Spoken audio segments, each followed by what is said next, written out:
चलिए फिर जो हम लास्ट क्लास में जो बात कर रहे थे वो तो भैया चैप्टर नंबर फर्स्ट, और चैप्टर नंबर फर्स्ट का नाम था नेशनल इनकम अकाउंटिंग। आज उसकी क्लास 4 है, ठीक है, फोर्थ है। तो आज हम देखते हैं कि हम किस किस बारे में आपके साथ चर्चा करने वाले हैं। हम सबसे पहले समझेंगे किसको भैया, डेप्रिसिएशन को। उसके बाद हम समझेंगे कैपिटल कंजम्पशन अलाउंसेस क्या होता है। फिर हम बात करेंगे आपके साथ नेट इन्वेस्टमेंट में। उसके बाद हम समझेंगे डेप्रिसिएशन एक्सपेंडिचर को। उसके बाद हम बात करेंगे gross investment equal to net investment plus depreciation. उसके बाद हम जो लास्ट में आज जो बात करेंगे वो हम समझेंगे नेट इन्वेस्टमेंट को, जिसका फॉर्मूला क्या हो जाएगा, ग्रॉस इन्वेस्टमेंट माइनस डेप्रिसिएशन। ठीक है, तो चलो फिर स्टार्ट करते हैं। सबसे पहले यार यहाँ पर देखो, एक इमेज आपको यहाँ पर दिख रही होगी, ठीक है। ये इमेज किसी फैक्ट्री की है, ठीक है, दिख रही है ना। ठीक है, इमेजिन करते हुए चलते रहो इस फैक्ट्री को। और ये भी देखो, किसी फैक्ट्री की इमेज है। अब इसी के ही बेसिस में चीजों को थोड़ा सा समझने की कोशिश करते हैं, ठीक है। तो चलो फिर सबसे पहले मैं जो बात करने को वाला हूं आज वो में देखते हैं कि भैया ये डेप्रिसिएशन होता क्या है। ठीक है, तो आपको ध्यान देना है प्रोसेस ऑफ प्रोडक्शन में। मैं फिर से देखो, इस इमेज में जाओ, किसी फैक्ट्री को सोचो कि यार फैक्ट्री किस तरीके की होती होगी। हमको वहां पर किस चीज को समझना है, प्रोसेस ऑफ प्रोडक्शन। ठीक है, तो हमने कहा कि भैया हम बात करेंगे आज प्रोसेस ऑफ प्रोडक्शन में। जहां पर मैंने कहा ये आपके पास क्या है, फैक्ट्री है। और फैक्ट्री में हम किसी दूसरे गुड्स का क्या करते हैं, प्रोडक्शन करते हैं। जैसे कि एग्जाम्पल के तौर पे मैंने क्या कहा, कार। ठीक है, अब जब मुझे इस कार का प्रोडक्शन करना है तो इस कार के प्रोडक्शन को करने के लिए मुझको फैक्ट्री में क्या चाहिए, मुझे चाहिए भैया मशीनरी, मुझको चाहिए भैया इक्विपमेंट। ठीक है, अब आपको डेप्रिसिएशन समझने के लिए ध्यान कहां पर दे देना है, मशीनरी और इक्विपमेंट पे ध्यान देना है, इस कार पे ध्यान मत देना। मैं फिर से समझा रहा हूं, अगर आपको इस डेप्रिसिएशन को समझना है तो प्रोसेस ऑफ प्रोडक्शन में ध्यान कहां पर दे देना है भैया, इस मशीनरी या इस इक्विपमेंट पे ध्यान देना। ठीक है, मैंने कहा कि हम मशीनरी और इक्विपमेंट की हेल्प से हम क्या करते हैं, इस कार का प्रोडक्शन करते हैं। अब क्या रहेगा कि समय के साथ इस मशीनरी की वैल्यू क्या होगी, कम होती भी चलती रहेगी, वियर एंड टीयर के कारण। मतलब आज जो भी इस मशीनरी या इक्विपमेंट की वैल्यू है वो नेक्स्ट ईयर कम होगी, उसके बाद फिर कम, फिर कम, फिर कम, फिर कम। ठीक है, मैं ये भी बोल सकता हूँ कि इस मशीनरी और इक्विपमेंट की हेल्प से जितना भी प्रोडक्शन होगा, जितना भी आउटपुट होगा, वो भी हर एक साल कम होता है। कारण क्या हो सकता है, वियर एंड टीयर हो सकता है, कोई दिक्कत तो नहीं है। अब जो इसकी जो वैल्यू कम हो रही है, इसके लिए मैंने एक वर्ड लिखा है, लॉस ऑफ कैपिटल। अपनी नोटबुक में फटाफट से नोट्स बनाते हुए चलते रहे ना।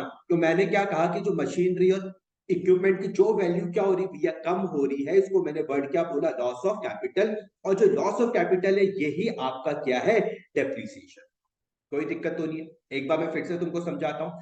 मैंने कहा कि डेप्रिसिएशन को समझने के लिए फटाफट से आपके दिमाग में ये फैक्ट्री आ जानी चाहिए, इस तरीके की इमेज। ठीक है, फिर मैंने कहा हम बात करें किसमें भैया, प्रोसेस ऑफ प्रोडक्शन में।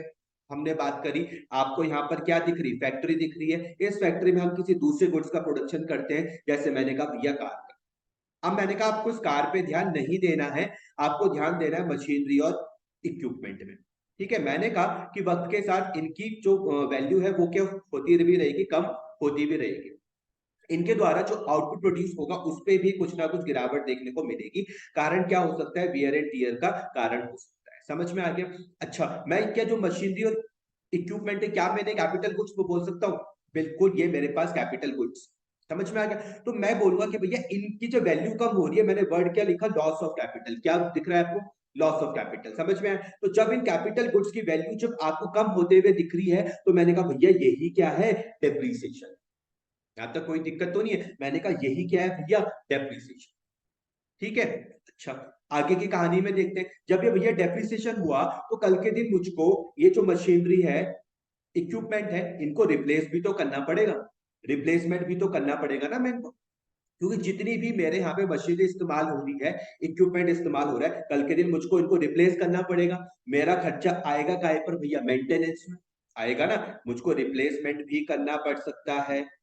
मैंने कहा भैया इनका मुझको मेंटेनेंस भी करना पड़ सकता है। तो इन सब में जो मेरे पास जो खर्चा आएगा उसको मैं बोल रहा हूँ कैपिटल कंजम्पशन अलाउंसेस। कोई दिक्कत तो नहीं है, कैपिटल कंजम्पशन अलाउंसेस को समझने में कोई दिक्कत, इतनी बात समझ में आ रही है। तो आज की क्लास में जो हमने जो बात करनी थी, डेप्रिसिएशन को हम समझ चुके हैं, और इसके साथ हम कैपिटल कंजम्पशन अलाउंसेस को भी समझ चुके हैं। इन दोनों को समझने में कोई भी दिक्कत मेरे हिसाब से नहीं आनी चाहिए। ठीक है, आगे बढ़ते हैं। अब कोई भी जो फर्म है वो क्या करती है, इन्वेस्टमेंट करती है, इन्वेस्टमेंट एक्सपेंडिचर करती है। जैसे कि मैंने बताया ना, जब ये फैक्ट्री लगाई होगी, जब ये मशीनरी इक्विपमेंट में जो खर्चा हुआ होगा, इसको मैं क्या कह रहा हूँ भैया, इन्वेस्टमेंट ही तो किया होगा।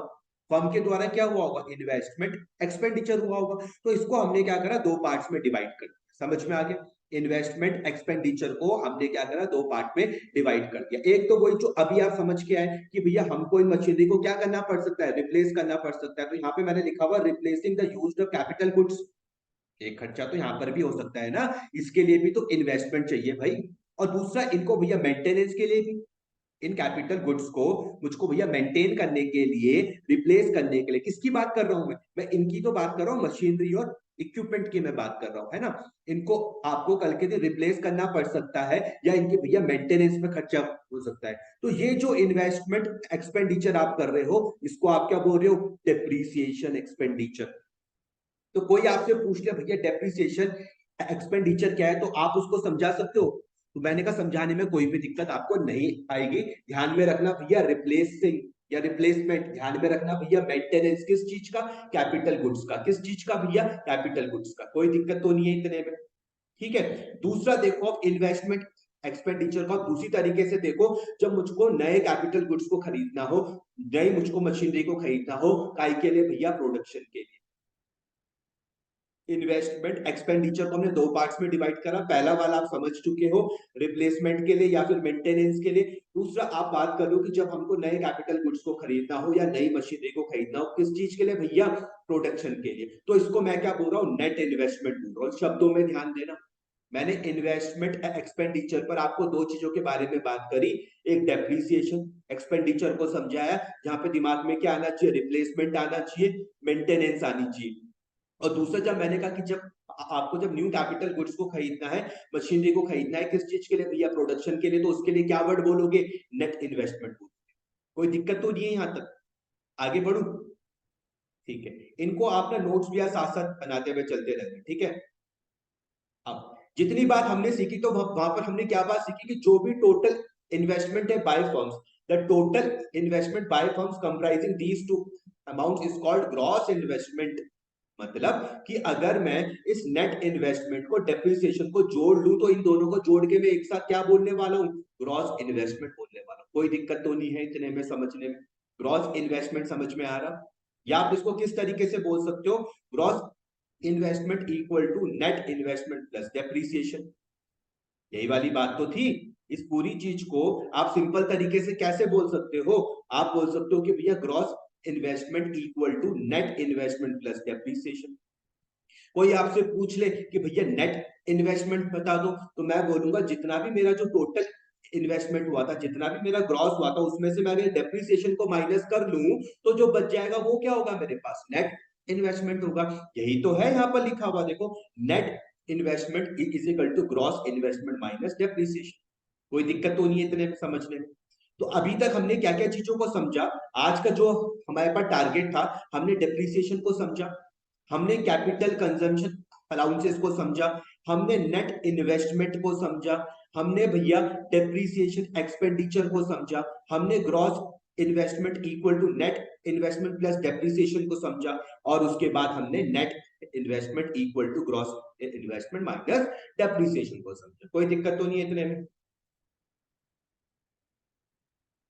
अब जितना ज्यादा हमारा नेट इन्वेस्टमेंट होगा, इस चीज को यहाँ पे ध्यान से समझना, जितना ज्यादा हमारा नेट इन्वेस्टमेंट होगा, उतनी ज्यादा हमारी प्रोडक्शन कैपेसिटी बढ़ने वाली है। ध्यान से समझो, जितना ज्यादा नेट इन्वेस्टमेंट बढ़ता रहेगा ना भाई, उतनी ज्यादा आपकी प्रोडक्शन कैपेसिटी भी बढ़ने वाली है। समझ में आ रहा है, नेट इन्वेस्टमेंट जितना ज्यादा बढ़ता रहेगा, उतना ज्यादा प्रोडक्शन कैपेसिटी भी बढ़ने वाली है। और जितना प्रोडक्शन कैपेसिटी बढ़ेगी, उतना आपके पास क्या होगा, इंक्रीज होगा आउटपुट किसी भी नेशन का। कोई दिक्कत तो नहीं है। इसको एक सिंपल सिंपल एक फैक्ट्री के पॉइंट ऑफ व्यू से समझ लो, एक यूनिट के पॉइंट ऑफ व्यू से समझ लो। अगर कोई फैक्ट्री है, उसके पास एक ही मशीनरी है, और एक दूसरी फैक्ट्री है जिसके पास एक दो तीन चार मशीनरी है, तो आप खुद ही सोच सकते हो कि भैया प्रोडक्शन कौन से वाली फैक्ट्री पर ज्यादा होगा। इतनी बात समझ में आ रही है, तो ध्यान में समझना। कोई आपसे पूछ ले कि हमें इंक्रीज करना है भैया आउटपुट किसी नेशन का, आउटपुट को इंक्रीज करना है तो किस तरीके से करेंगे, तो हम बोलेंगे भैया जब प्रोडक्शन कैपेसिटी बढ़ेगी। प्रोडक्शन कैपेसिटी कब बढ़ेगी, जब भैया नेट इन्वेस्टमेंट बढ़ेगा। और ये नेट इन्वेस्टमेंट था क्या, तो by new capital goods and machinery for production. आई बात समझ में, यहां तक कोई दिक्कत तो नहीं है? पक्का? तो मेरे हिसाब से आपको ये सारी चीजें थोड़ी बहुत समझ में आई होंगी। डेप्रिसिएशन को आप समझ पाए होंगे, कैपिटल कंजम्पशन अलाउंसेस को आप समझ पाए होंगे, नेट इन्वेस्टमेंट को आप समझ पाए होंगे। इसी सेम तरीके से डेप्रिसिएशन एक्सपेंडिचर, ग्रॉस इन्वेस्टमेंट को आप समझ पाए होंगे, नेट इन्वेस्टमेंट को आप समझ पाए। ठीक है, चलिए फिर आज के लिए इतना बहुत है। अब मिलते हैं आपको नेक्स्ट क्लास में।